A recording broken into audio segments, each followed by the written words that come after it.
China is famous for many wonderful places to visit, including the world's longest wall, the Great Wall of China, the Forbidden City and Tiananmen Square in Beijing,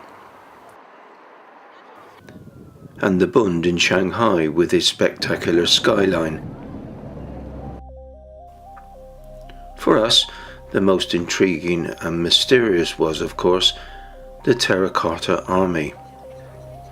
Actually, the Terracotta Army was only discovered fairly recently, in 1974. It was discovered by farmers digging for water, approximately a mile east of a tomb for China's first emperor. Over the years, fragments of terracotta figures were unearthed, and this finally prompted Chinese archaeologists to investigate.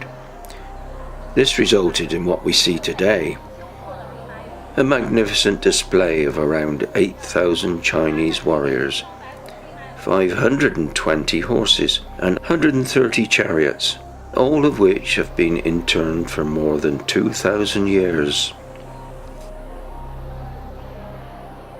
Why was such a mammoth task undertaken? Well, a little like the tombs in Egypt, the Terracotta Army were placed in the tomb and whose sole purpose was to protect the emperor in his afterlife. A museum complex has since been constructed over the area, the largest pit being enclosed by a roof structure to protect any further destruction.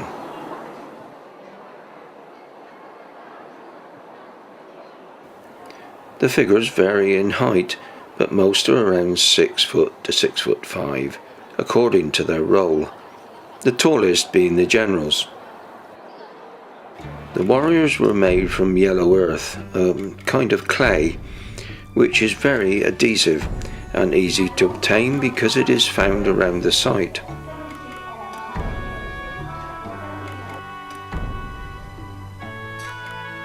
As technology was limited at the time, there were no advanced tools, so all warriors and horses were made by hand, and as a result, every warrior's face looked different and unique, just as people do. They were then finally fired in kilns and painted. But after 2,000 years of erosion and humidity, most figures have lost their original vivid colours.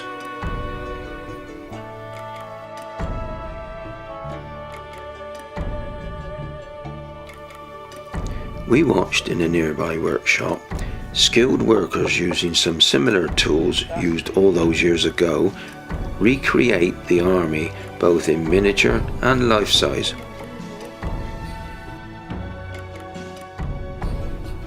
Torso, head, legs, arms and hands were all created separately. The artisans would then assemble them to create complete warriors.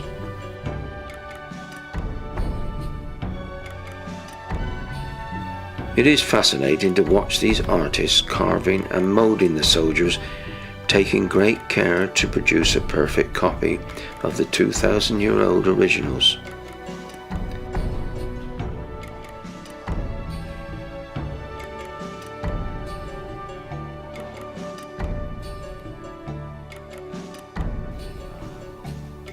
There were over 700,000 people involved in building the Terracotta Army, and they took over 40 years to finish it.